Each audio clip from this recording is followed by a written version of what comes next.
Hello everyone, I'm Chester44 and welcome to this Let's Play of Blades of Avernum.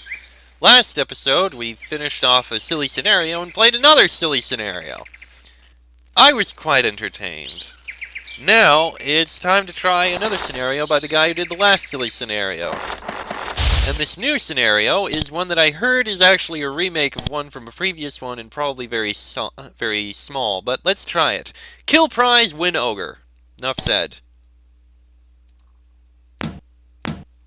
Now entering town. Oh my.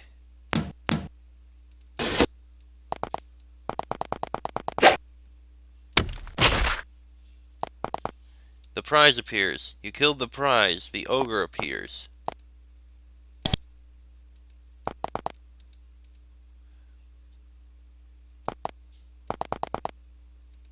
You have killed the prize. Exit?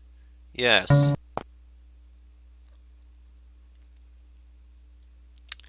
I'm gonna say no.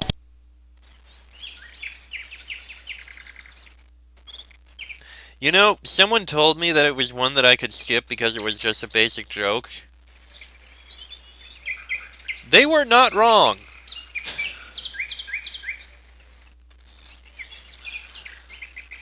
Okay, let's, we've done all the scenarios by that guy. Let's move on to, someone else. I think the name was Celentine.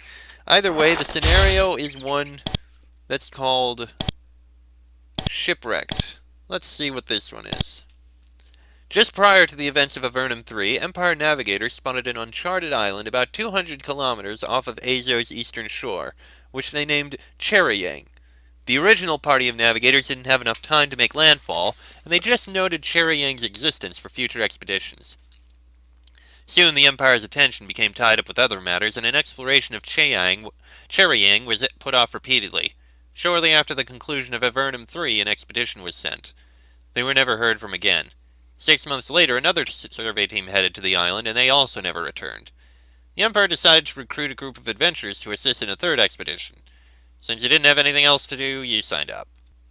The members of this expedition are Inala, an experienced cartographer, and the head of the team.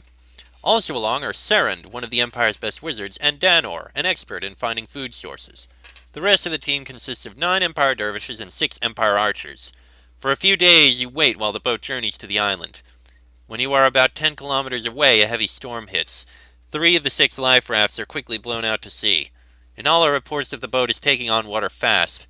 The remaining 3 life rafts are quickly put to use. Inala, Serend, and Danor get onto the first raft, while you get onto the second. A handful of soldiers board the third.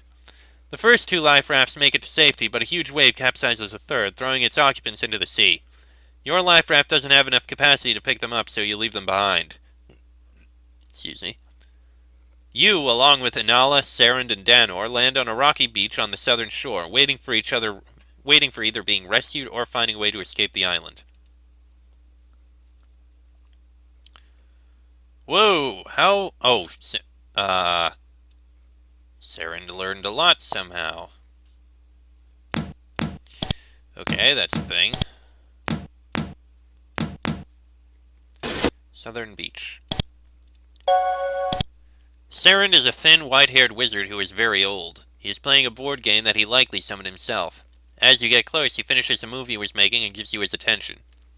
We have some items that need identification. Can you identify them? Yes, I know what they are, and I'll tell you for a coin each.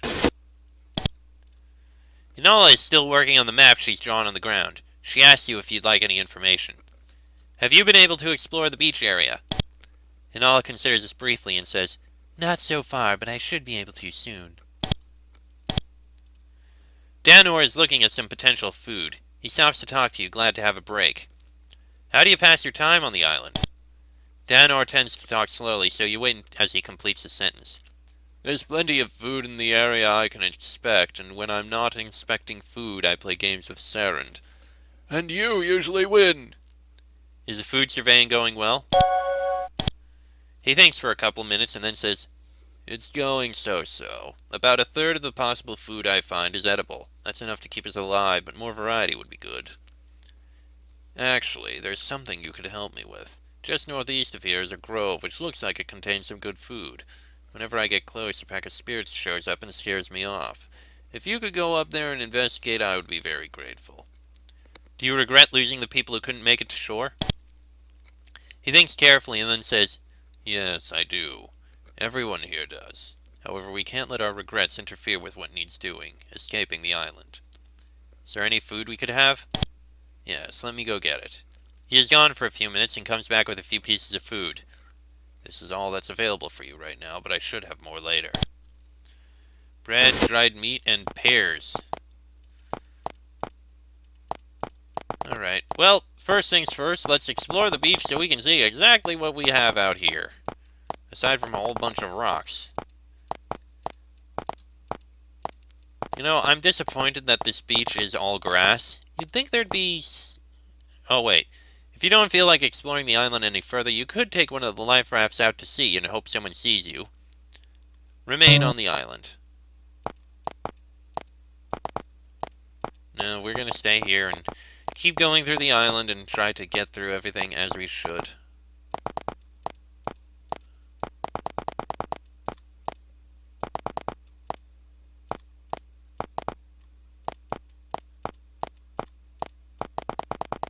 Okay, that's all that. Now let's take a look at the other area, which really is just rocks. But this is what I do. Alright. Now let's go explore and find what we can. Said it was to the northeast.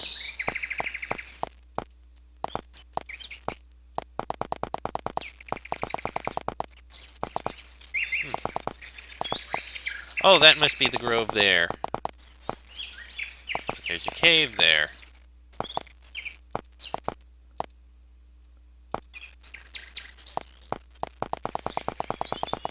How fascinating.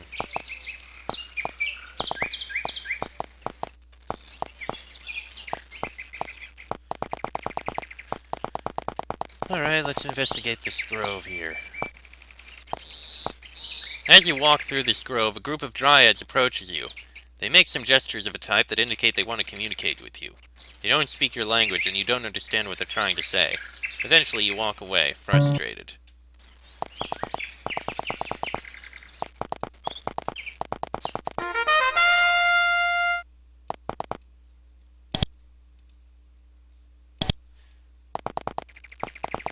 Okay. Just keep looking around. What's in this cave, maybe?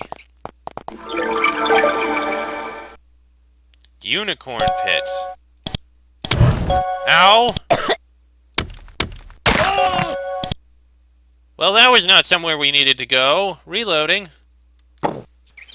Okay, at least now we know not to go into that unicorn pit. At least not now, so let's explore. He said to the northeast, I believe, so... You walk into a field of rubble and investigate what happened. Looks like a party of humans made landfall and established a camp. Shortly afterwards, a bunch of monsters destroyed the camp. The boat they used to get here is still on the shore, but one or several of the monsters tore up the sails and wrecked most of the other equipment. You can't use this boat to get off Cherryang Island. A pity.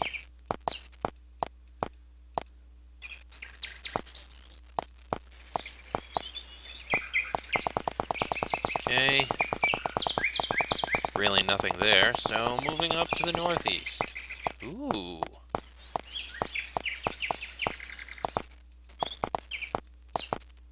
East Cherryang.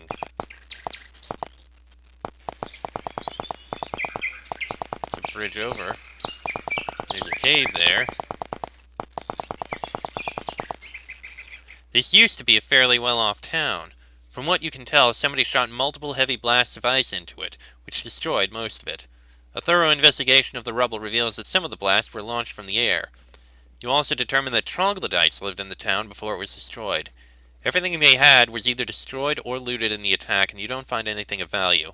There's no evidence of who is responsible for the destruction. Let's look in this cave here. Small cave.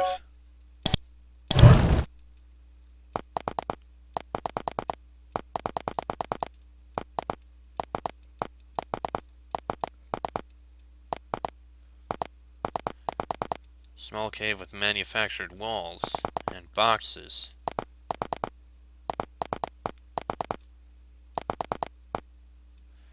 And there's a ladder up. Fire blast scroll. Capture mind. Arcane blow. And a papyrus sheet. This was a scenario listed. As you walk down this passage, you suddenly run into a magical barrier. After investigating it briefly, you decide that you have no way of bringing it down from here. Okay then. Curious. River ford. Instead, we think we can wade through the river to the north. Looks like we can. Something chomps on your legs. You look down and notice a large snake. Suspicious, you look around and discover that there are more snakes in the river. Ow! Ow!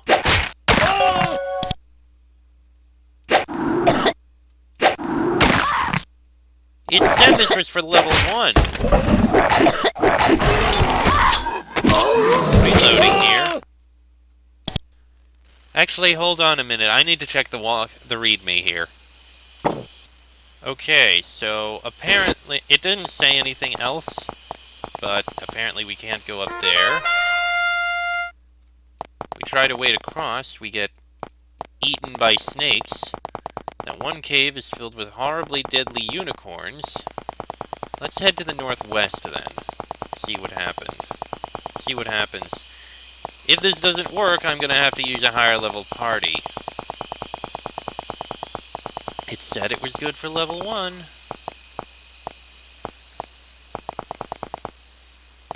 I hope it didn't lie.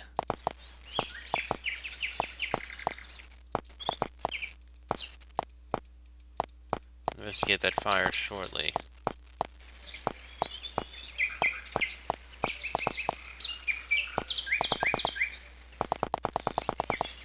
You see a large group of gremlins, about 30 of them partying around a campfire. They seem to be having a wonderful time. One of them spots you and waves. Approach. You eagerly join in the celebration and partake in the food and wine available. After a couple of hours, the party ends and the gremlins run off. After the party, you feel smarter.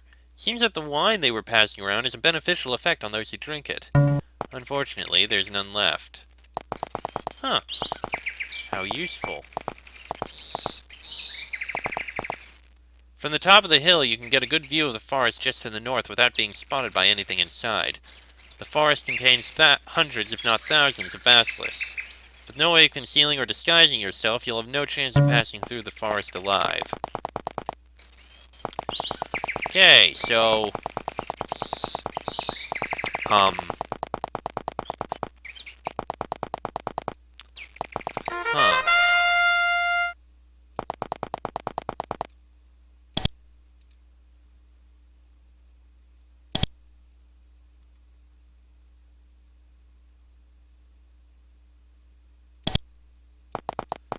Okay, go to the grove again.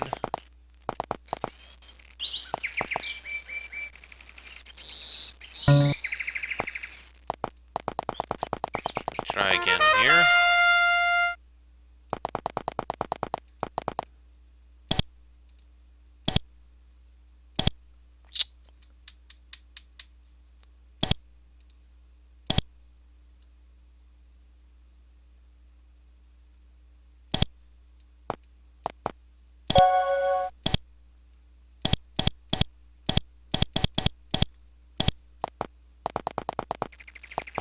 I mean, I walked to the grove.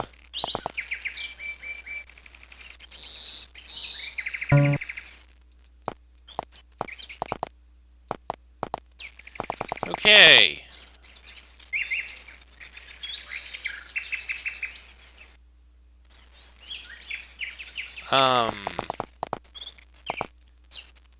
I don't get what I'm supposed to do here. There's nowhere I seem to be able to go to.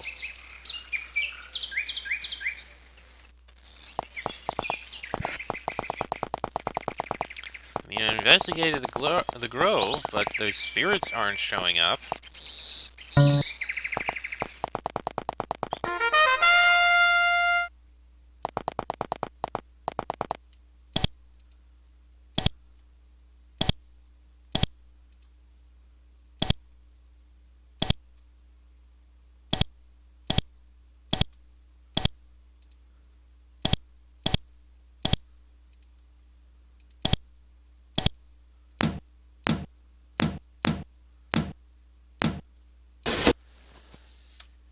So,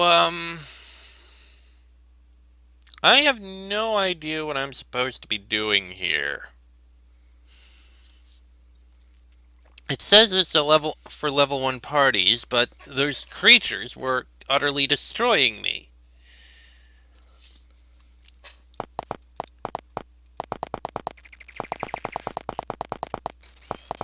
I'm gonna try looking in here again. Alright, this time we'll light ourselves up beforehand. Ow. Ow. Ow. 5% chance to hit. Yeah, this is not what's supposed to happen. Okay. You know what? I'm going to end this episode here and come back with a stronger party. Because apparently the information I read lied, and this is not supposed to be for level 1. I don't know what level it is supposed to be for, but I'm going to come back with one of the highest level parties I currently have. But that'll be in the next episode, so until then, I'm Chester44, that is Fox, Cheek, Bonnie, and Draco. This has been the Blades of Avernum Let's Play, and die, Draco, die! Ta!